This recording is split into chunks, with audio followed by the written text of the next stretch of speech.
Good afternoon. It's Monday, the 8th of August, 2016, just after 1 o'clock. Welcome to UK Column News. I'm your host, Brian Garish, and joining me in the studio is Ian Crane. Hello, Ian. Hi, Brian. Thanks for the invitation to join you today. Well, a great pleasure. And of course, the headlines over the weekend focusing on fracking, and we're going to be hearing a little bit about that in just a moment. But before we get there, weather, well, mixed over the weekend. I think a lot of people enjoyed some sunshine on Saturday. Then it went a bit wobbly, but not too bad here in Plymouth today. Well, speaking of wobbliness, we'll focus on UKIP because it appears to be quite clear that there's enough trouble now in UKIP to totally destabilise the party. Which of course is ideal for taking all of the heat off Brexit. Let's have a look at this headline here. Obviously featuring Nigel Farage, a man who is never seen in an image in the media unless, of course, it's an unpleasant image. So I'm just going to stick up for Mr. Farage on that one. But look at the title, UKIP's conspiracy theorists must stop dividing the party. And just one statement for the article. It says, in the last week, some in the conspiracy theorist wing of the party began falsely playing on that feeling to try and abolish the party's NEC, since it took the unavoidable decision to exclude Stephen Wolfe from the list of leadership candidates. What's remarkable is when you get down to the bottom, we find that the Telegraph article itself has been written by John Bickley, a UKIP parliamentary candidate who nearly took Hayward and Middleton from Labour in 2014. He's a member of the party's NEC and its treasurer, but he's writing in a personal capacity. A major article, Ian, where you run through it, and this man is simply pushing out all the dirt on UKIP.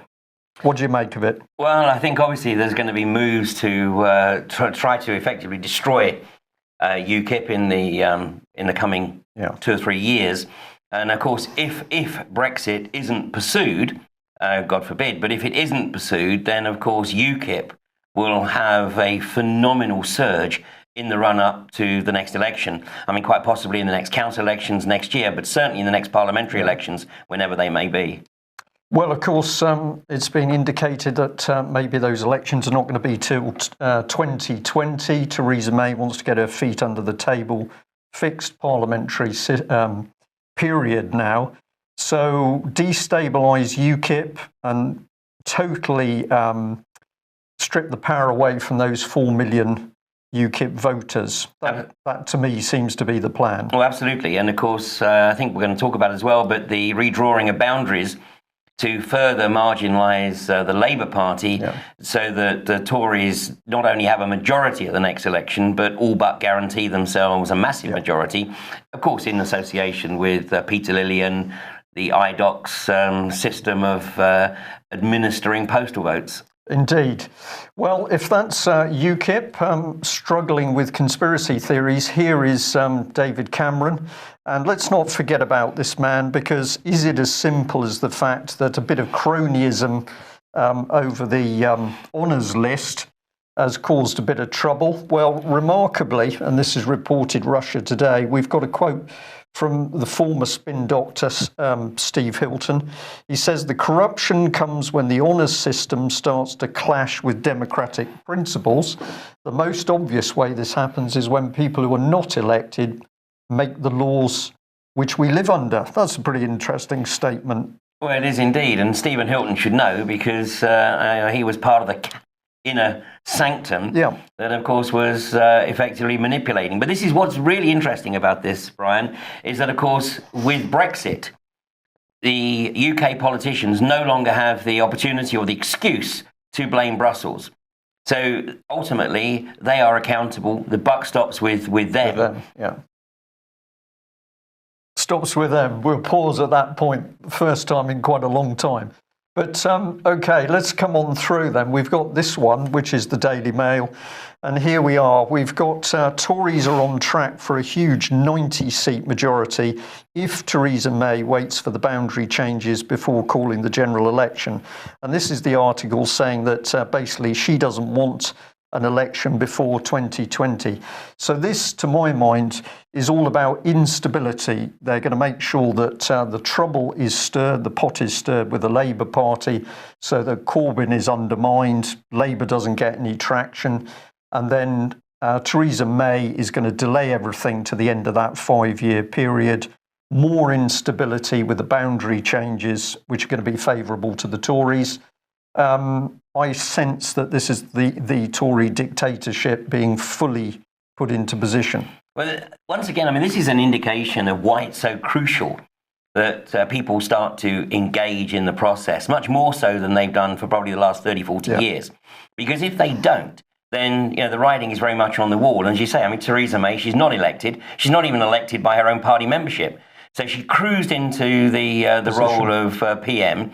So she is, by all intents and purposes, effectively the dictator. Yeah. And I think we're going to be seeing more and more of this dictatorial role unfold as she starts to perceive that she's effectively wiping out the opposition through the UKIP conspiracy theories, also the boundary changes. Yeah. And the other thing which we mustn't forget, of course, is that whereas we could say David Cameron was the total puppet on the string, did he have a brain? I'm not convinced he did. He followed the script. This is the lady, Theresa May is the lady that has put the whole of this massive state spying system in place. She's the one who's driven MAPA. She's the one pumping in the armed police. And her husband, of course, is a prime mover within G4S. And, more and more of the policing and the surveillance is being privatised and outsourced to G4S, her husband. So, between the two of them, they pretty much have an iron grip. Iron grip, absolutely. So we're going to say this is the lady to watch because compared to David Cameron, very, very dangerous. But the media trying to paint her as Middle England lady, dresses properly. She's the one we can trust. Meanwhile, Corbyn is undermined. But if we can just, Theo, pop that slide back on screen. I thought we'd just say that Theresa is looking a little bit tired in this picture. Well, I think she's going to look increasingly tired and age very quickly once she starts to realise that things aren't exactly going her way. And I think, we have to make the observation that, the courts have again ruled that not only can Corbyn be on the ballot paper, but also all of the people who have registered as members of the Labour Party over the last few weeks will get an opportunity to ballot. And this, whilst I'm not suggesting for a moment that Jeremy Corbyn is the panacea here, but what he is doing, he is becoming a catalyst for people actually engaging once again in the political arena. And this is something we haven't seen in a long time. And the Labour Party membership actually stands at a figure now that was higher than when Blair was at the peak of his popularity in the mid-90s. Yeah.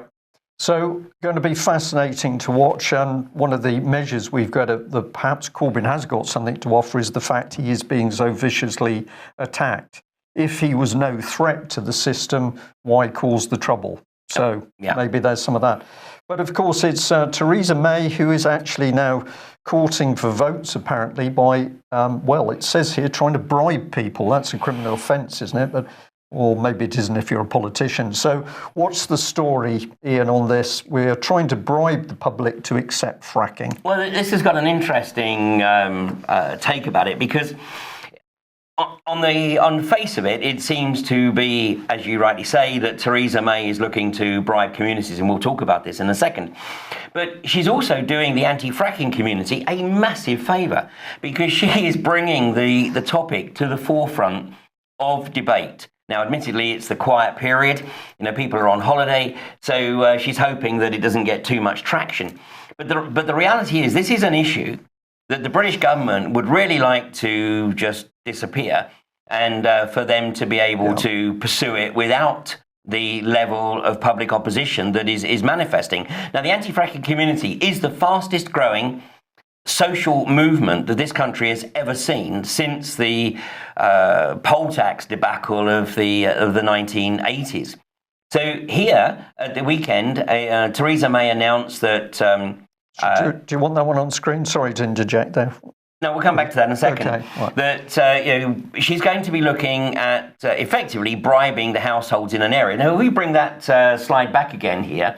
The area that is under direct threat right now, at number one there, is Kirby Misperton, which is a small village in North Yorkshire. It's actually also the home of Yorkshire's largest revenue-generating tourist attraction, Flamingo Land. And in fact, the well site at Kirby Misperton, which is currently the only well site to actually be approved for fracking in the UK.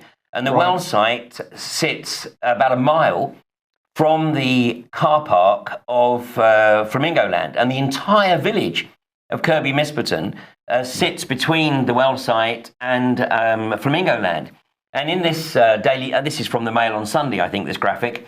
And what the Mail on Sunday have done is simply taken the 10 million and I divided it by the number of houses, which is about 154 households in Kirby Misperton, and said that each household could reap the benefit of up to £64,000. Now, Third Energy have stated that they intend to be on this well site for at least 9 years. And I think somebody's calculated that this works out about 12.5 pence per day for each of the households. But this is going to not only divide communities, but it's going to absolutely divide families. And we'll talk about the reason for this in a second. But not too surprising to note, Brian, was that this morning, when the stock market opened, the stock of iGas jumped by 30-odd%. And what you see here is that the stock closed at 13.33 pence on Friday, which is some 92% below its peak of January 2014. And it jumped up to 18.78 pence, purely on the back of this announcement. So there's a few mug punters out there who think they can make a quick buck by jumping on this bandwagon. But not everybody is of the same opinion. If we bring up the next slide here, this is UKOG. UKOG. This is David Lenegas, or formerly David Lenegas's company, and this is the company that has the license to frack at Horse Hill. To exploit resources at Horse Hill. Of course, the company's claiming that they're not going to frack, but I think we know different. But the stock price there has only climbed by 2.3%, and this is because UKOG investors have been stung so many times with the likes of David Lenegas blagging about the Gatwick gusher, that there's a little bit more caution here. But Theresa May has stated that these payments to the householders in the areas are going to come out of taxation that is accrued as a result of these companies drilling in this area. Well, just before you explain that a bit more, why is she saying that she wants to give this money to householders? If fracking is such a beneficial activity for the country, why does Theresa May need to pay households? Because she knows very well that an increasing number of people are doing the research for themselves, and they are realizing that this is not something that they want in their or anybody else's backyard. Right. So what she's basically doing is saying, look, regardless of the risk, we'll pay you for living in an area that we effectively know is a sacrifice zone. Right. And your added point to this is, by doing that, actually she's focusing on the fact there is a problem. Absolutely. Yeah, I mean, brilliant. With the only other issue, the only other subject where such bribery is on offer, and this isn't common knowledge yet, is nuclear waste. And Radioactive Waste Management have a mandate to offer £40 million to any community that agrees to be the location for a deep geological disposal facility. Right. So obviously everyone understands the risks of nuclear waste, but not apparently everyone understands the risks associated with unconventional gas exploitation, i.e. fracking. And so what she's hoping is that she can stave off the community opposition through bribery. And of course, it is going to divide communities. Yeah. It is going to divide families, but in reality, it's also going to show people for what they are. Do they have the best interests of humanity at heart, or are they purely, basically motivated by pure greed? Well, there's a question. Okay, what about these figures here that we've got? We've got key financials. Well, this is actually Third Energy. This is the last reported figures in the public domain from Third Energy, the company that actually has permission to frack the well at Kirby Misperton. And what you can see here is that the net worth of the company is minus £46.8 million. And basically, they owe a significant chunk to their parent company, which is an offshore company, I think based in the Cayman Islands. And this is the way these companies are set up. If you look at the next slide, this is actually Rathlin Energy, who have the license in East Yorkshire, and their net worth is minus 25.1 million. Actually, I believe it's more than that now because these figures are over a year old. But once again, who do they owe it to? Rathlin Energy owe it to Sunderland Holdings, which is the parent company of Rathlin Energy, registered in Jersey.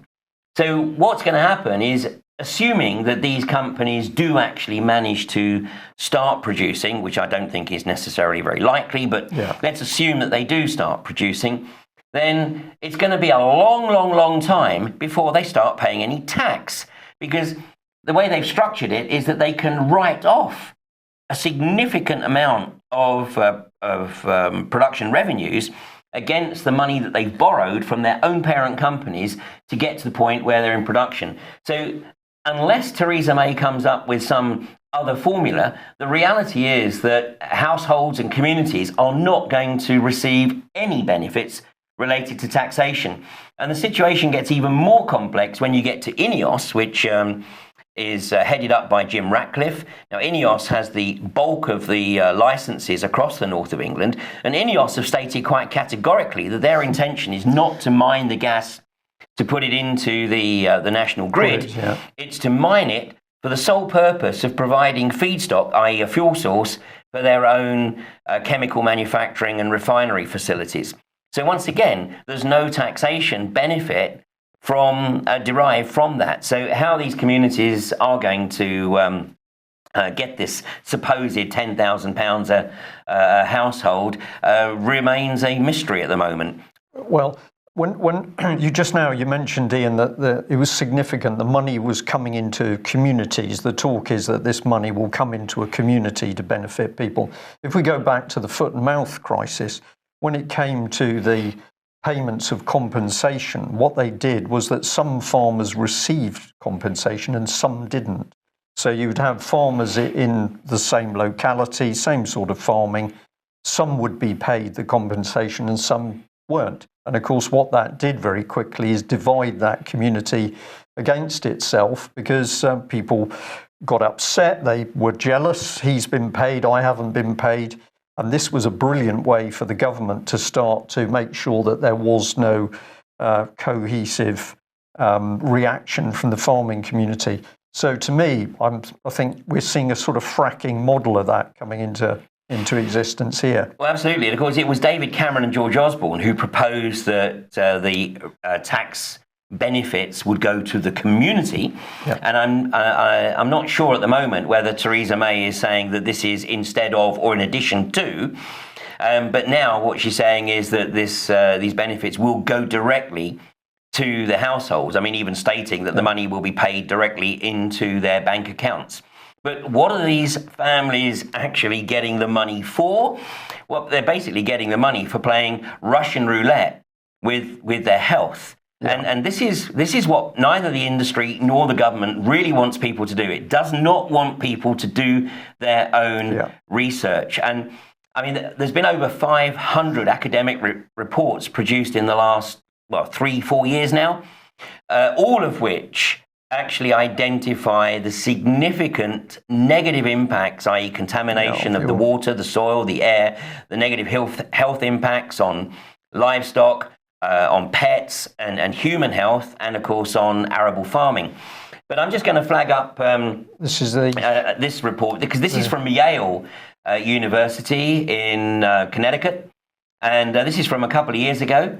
And this is a study that looked at the impact on lungs and respiratory impact on people who lived within a kilometre of a fracked gas well. Now, this is effectively the entire village of Kirby Misperton. Okay, I'll just read a little bit off that screen.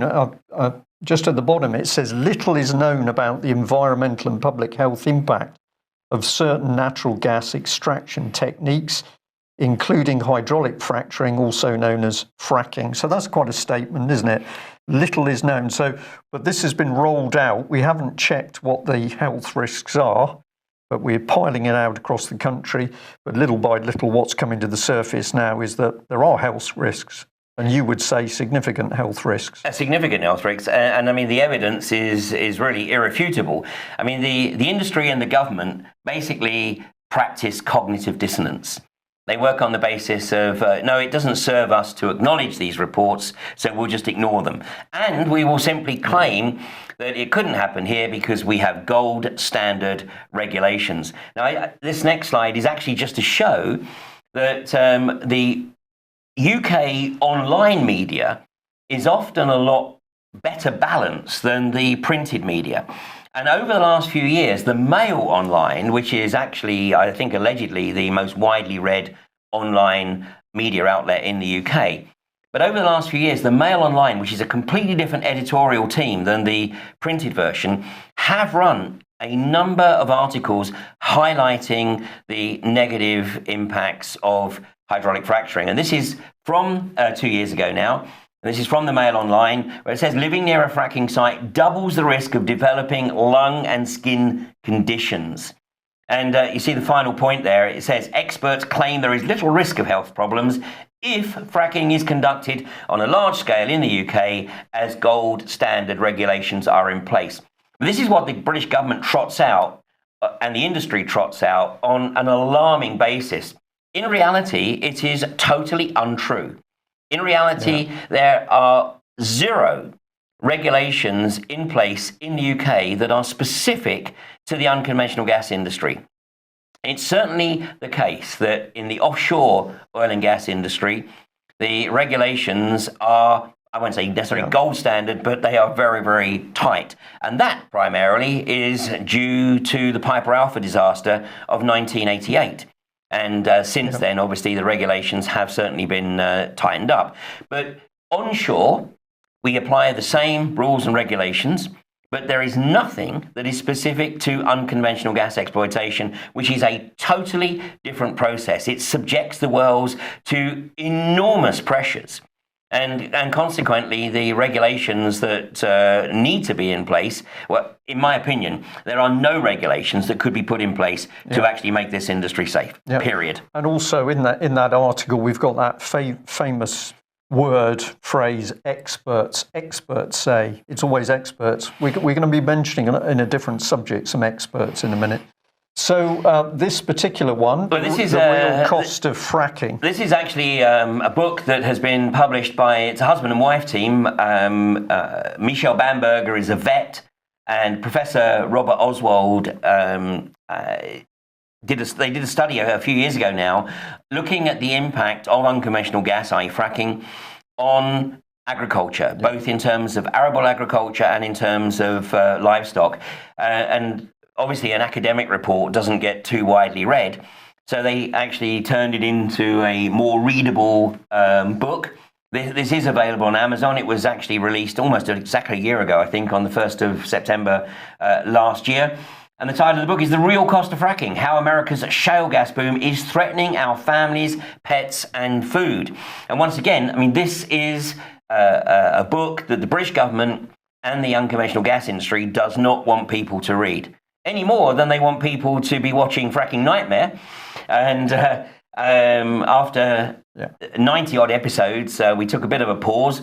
But this is episode 83, where I interviewed Helen Bender. That's Helen on the left of the screen there. And next to her is a picture of her father, George Bender, who last October committed suicide after 10 years of dealing with the Queensland government and the unconventional gas industry after they effectively destroyed his farm. Now, he had a double whammy because he was affected not just by unconventional gas exploitation through drilling, but also a disastrous experiment, a 13-year experiment in underground coal gasification that effectively toxified an area of some 230 odd square kilometres of southern Queensland, where basically the coal seams were set alight and they're out of control. And Link Energy did a runner effectively because they had no possible way of getting this disaster under control. So the deliberate lighting fires, setting coal seams on fire, and then you can't control it, so you just pull out and run away. Well, that's what Link Energy did in Australia. And of course, we have underground coal gasification licenses that have been awarded in this country to two companies, Five Quarters and Clough. Although in a recent communication, Clough stated that this was no longer part of their core business strategy. But, if we think fracking is bad, then underground coal gasification is fracking's ugly sister on acid. Okay, on acid. Theo, if we can just pop that one back up, just to stress the point here. So we've got this gentleman who tragically commits suicide as a result of the reality of this. And then we can contrast it with these happy people, because apparently Third Energy in Yorkshire was presenting a cheque there in this one. Well, this is how the companies try to bribe local communities, and all the companies, Quadrilla, iGas, Third Energy in this particular case, offer community funding. And here you see them handing over a cheque to a local community group, which is going to be used to provide play facilities. In the Blackpool area, Quadrilla are supporting local football teams and local colleges. And in fact, INEOS are sponsoring kids' sports days. Yeah. So they're trying to effectively finagle their way into the community and create a situation where the community, even though it knows there's a risk, is effectively bribed into acquiescence. Okay, and this one I always like because this is the little castle of resistance. But what is the significance of this? Well, this is Crawberry Castle. This is the castle that was built at Crawberry Hill, and I think I may even recognise the individual standing at the top there. Of course, this proved to be a potentially expensive castle on my part, because this was the event that effectively triggered Rathlin Energy's quest to drive me into bankruptcy. Right. But, really that's a small price to pay, because Crawberry Hill is actually the only location in the UK that had permission to frack a well. But the company, Rathlin Energy, has withdrawn from that well site and has returned the site to former agricultural glory. But the key point I want to make here, Brian, is that Rathlin Energy didn't just move away because we built the castle.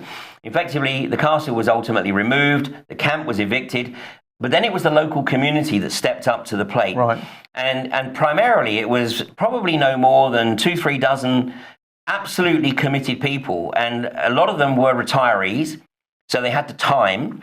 And every time they heard that a vehicle went onto the well site, a group of them would go up there and blockade it.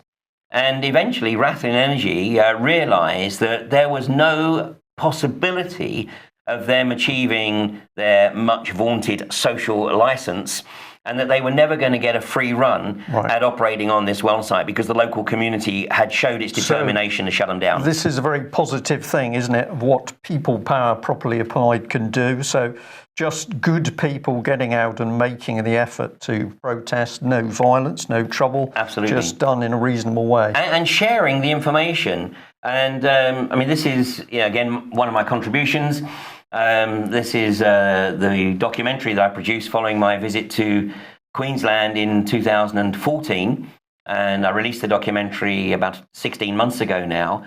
And it's been on YouTube for 15 months. And as of yesterday, coincidentally, the numbers seem to be manipulated downwards and rounded down to the nearest 1,000. So as of yesterday, with the government announcement, they were rounded down to 35,000. As you can see, as of this morning, it was up to 35,199. And I think the government and the industry are working with YouTube here to monitor the increased interest as a result of Theresa May's announcement yesterday. So the key element is that there's a lot of information available from multiple sources. I mean, one of the most significant sources is the list of the harmed, which is a document that has, I think it's over 17,500 cases, reported cases of people who have experienced negative impact as a result of this industry. And, I will say this many, many times. I always encourage people to do their own research. They shouldn't take anything we or the industry or the government says at face value. They should do their own research and then come to their own determination as to whether this is something that they want in their or anybody else's backyard. And when they say no, they absolutely have to mean no, so that we see further events like Rathin Energy just pulling out of a well site because they know very well that the local community are just not going to tolerate their presence. Okay, just question for you. What is your personal agenda now on fracking? Where do you want to take it? And campaigning? Where are you going? Well, like I said, I think Theresa May has done us a tremendous favour. I mean, the anti-fracking community will no doubt benefit enormously as a result of yesterday's announcement. And I think the key point is, I mean, this isn't about any individual, because no one individual, no one group has the capacity to, shut this industry down or get the government or the unconventional gas industry to walk away. This is absolutely down to local community groups, and there are now close on 1,000 groups around the country, all working to raise awareness, to encourage people within the communities to understand what the impact will be if the trucks roll into town. And eventually it's going to come down, just like in East Yorkshire, to whether or not the people are prepared to let the trucks roll into the well site or not. Okay, right, brilliant. So we are seeing there that people power can achieve things. Absolutely. Right, now you've mentioned interference and social media. We're going to jump topics here because we're going to come over to the terror threat, but we're going to find some interesting little links through. So this was a Russia Today article. It said ISIS was using the Telegram application to plot attacks on US bases in the Middle East. And where's this information come from? Well, it says Israeli hackers. Well, what are they talking about? Well, let's have a look at what's being said. Islamic State, formerly ISIS or ISIL, depending if you get confused over who they might be, has issued a call to target air bases used by the US in the Middle East. An Israeli cyber intelligence company has warned after it allegedly hacked into the terror group's Telegram communication system. And they're saying, this is INT Sites, the Israeli team. It says that IS has listed extremely specific targets with a call to attack them. And while a number of airfields used by the US Air Force were listed, priority targets were singled out in Kuwait, Bahrain, Saudi Arabia. And this was all pumped out by the company's Vice President of Intelligence, Alan Avatz. So we thought we'd take a little look at this company to see who is setting the intelligence picture for UK. Well, do have a look at this yourself, as Ian says. So we'll make it simple because we've got this gentleman here. He is ex-cybersecurity with Israeli Defense Forces. We've got this gentleman here. He was part of an elite intelligence unit for Israeli Defense Forces. You're feeling comfortable, Ian? Absolutely it's all above board. These are the people we should trust. We've got their own words, a computer geek, but he was part of the elite intelligence unit with the Israeli Defense Forces. And then we've just got an IT leader down here. So why are we so interested? Well, this is the company. They're an intelligence-driven security provider established to meet the growing need for rapid, accurate cyber intelligence and incident mitigation. So apparently we should trust them. But note down at the bottom, it says Insights is backed by Gillot Capital Partners, one of the leading cyber-focused venture capital companies in the world. At this point, I wasn't feeling too comfortable, but we'll carry on through. So here they are, Gillot Capital Partners. And it's always good to have a look at the people. Quite surprising because we've got this gentleman here, Mr. Burrell. He's a chief data officer with PayPal. It's quite remarkable, isn't it? It's a very cozy little relationship. We've got this gentleman down at the bottom, Mammon. And he's with Yahoo. And just to make sure that we got some weight in there, we've got a former retired FBI deputy director. So according to this, we should all be taking the word of an Israeli company full of Israeli intelligence men about what is happening with this terrorist group, sometimes called Al-Qaeda, sometimes Al-Nusra, sometimes IS, ISIL, Daesh, seems to have disappeared. Can we follow that through? Well, let's have a look at it in simplistic terms. We've got the reports that massive terrorist attacks are all being planned.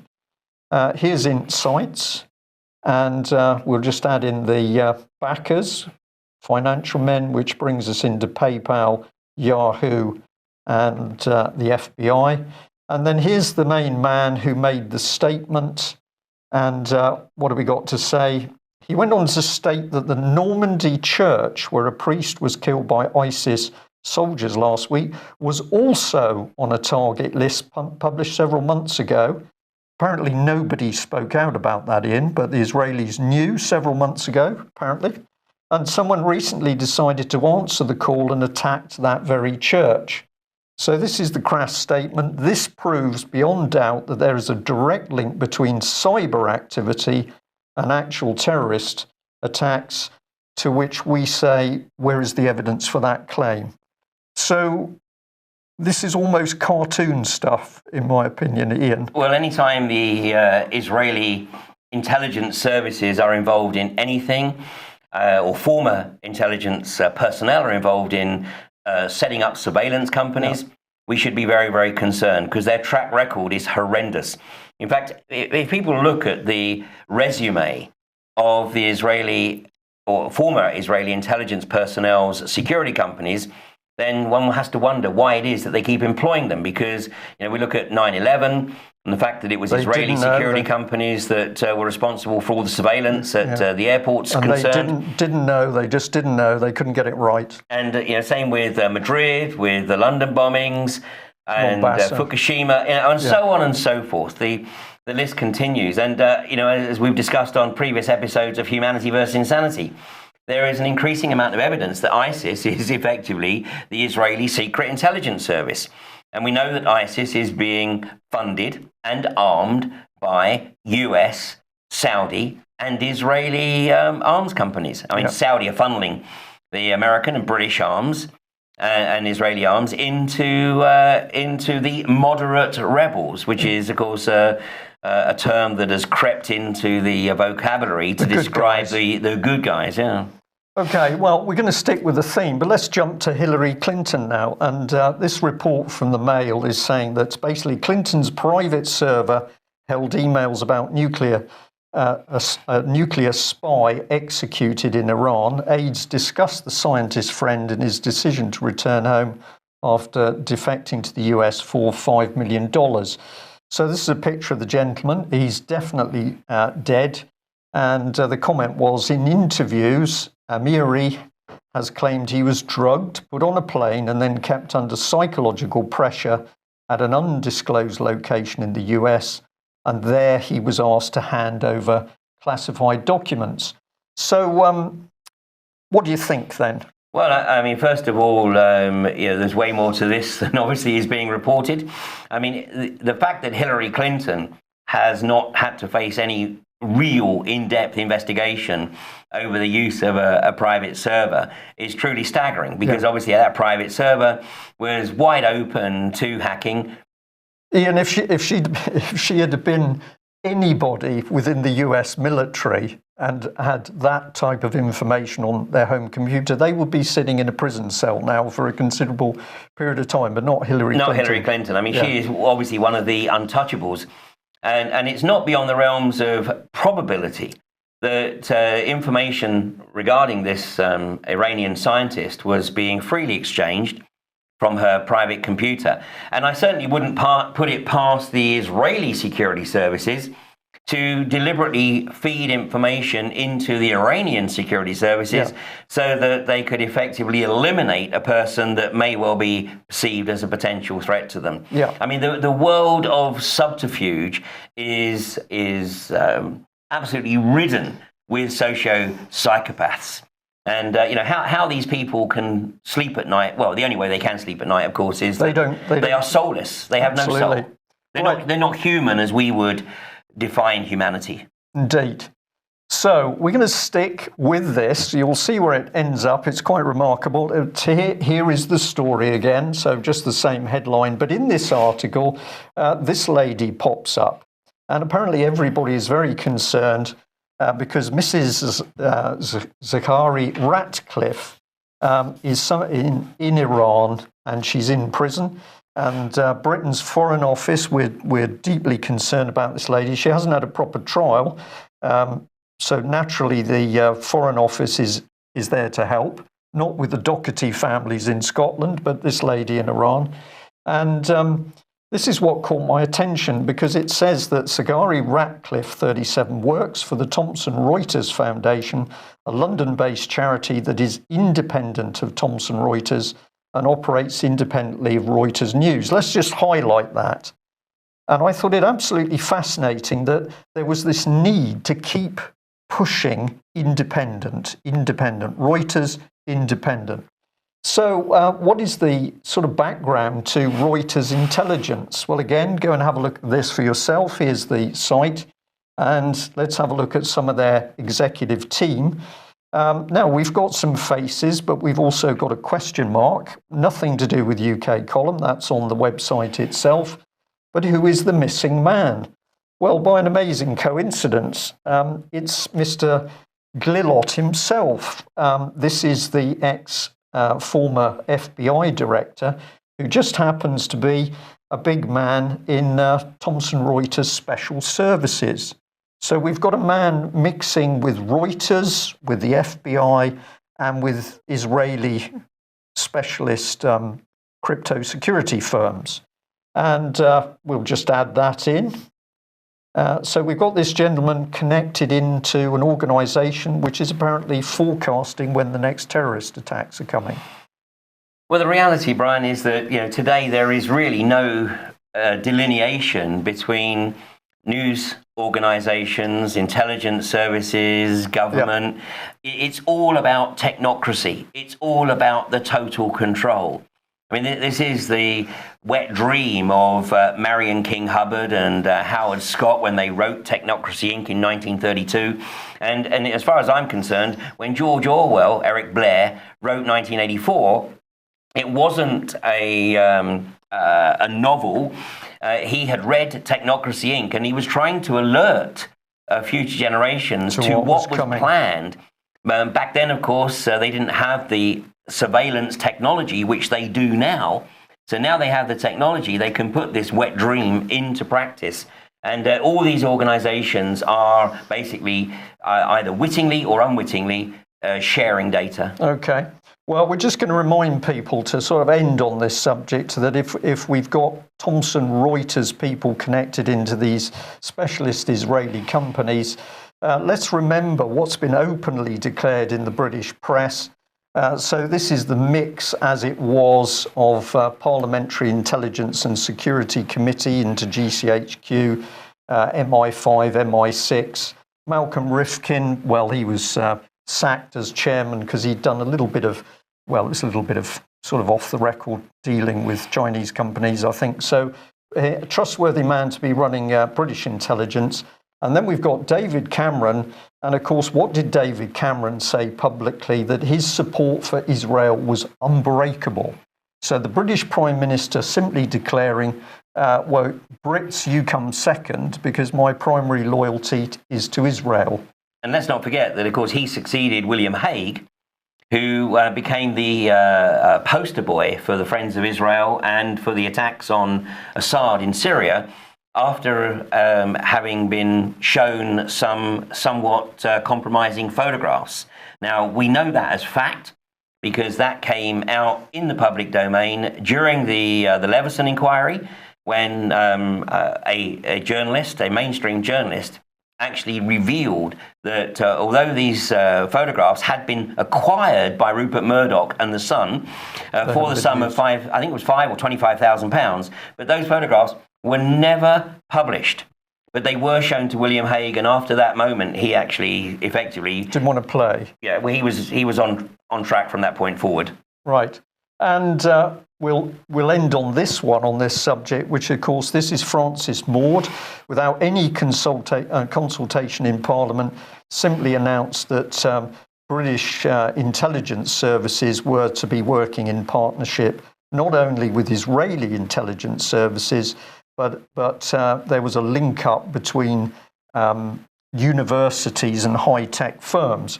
So my question is, have we now got the stage where the high-tech firms are simply fabricating the terrorist threat in order to create the fear factor in UK? And justify further funding to be able to further develop their technology. Yeah. And also to obviously attract government contracts, which are all done on a cost-plus basis. So it's a guaranteed income for life. Guaranteed income for life. Meanwhile, across the world, of course, millions of people are dying on the back of this corporate warmongering elite. Well, I'm just going to end with a taster, and that is that tomorrow we'll be having another look at what's been happening with the child abuse inquiry and the resignation of Ms. Goddard. But here's a couple of headlines which I think show us where things are going to go. We've got the president of the Police Superintendents Association, Gavin Thomas, and he said there are so many paedophiles we can't jail them all, and we've got to have a softer approach at the lower level of crime. So we're being told there's no VIP paedophiles, but there are a lot of paedophiles. NSPCC have said there's 50,000 child abuse victims. But of course, nobody's doing anything naughty with children in Westminster. And then I'm going to thank the person who sent us this email. And they said that they noticed that the BBC were running the Goddard resignation scandal as the fourth news item after the Olympics. So this was being pushed well to the background. We don't want to talk about Goddard. And then what we could start to see is massive attacks coming in on the child abuse inquiry, including journalists who are saying, really, this is all nonsense and we should close it all down because there are no child abuse victims. Well, this is a classic case of just trying to keep the can, kicking the can down the road until everyone gets bored with it and it just goes away. I mean, I think it would be very interesting. It's not going to happen, of course, but if Dame Goddard actually decided to protect her own reputation and reveal exactly what has transpired in the time that she has been on the payroll. I say it's unlikely going to happen, but I think the prospect of her actually having walked away voluntarily is slim to none. I mean, this was a gravy train for her. But now we've got to start the whole process again and call it a hunch, but whoever it is that they appoint is either going to be an extremely safe pair of hands or somebody who in a year or 2 years' time, they can once again force out and kick the can further down the road again. And we'll just leave our viewers and listeners with a thought that, of course, Jimmy Savile took a visit to Israel many years ago where he briefed the Knesset and said that they weren't being Jewish enough. That was publicly reported, so you can check up on that yourselves. But I wonder why he held enough clout to be invited in to talk to senior levels of the Israeli government. Well, I think that, for years, the establishment basically gave the British public the finger. The programme Jim Will Fix It was clearly an inside joke. Yeah. Okay, Ian, thanks very much for joining me. Thank you, Brian. There you have it. Don't believe us. Do your own research and find out for yourselves what's happening, whether it's fracking the children or it's basically the criminal activity of the British government and the fear factor over world terrorism. Thank you very much for joining us. We will be back at same time tomorrow. Bye-bye. Bye now.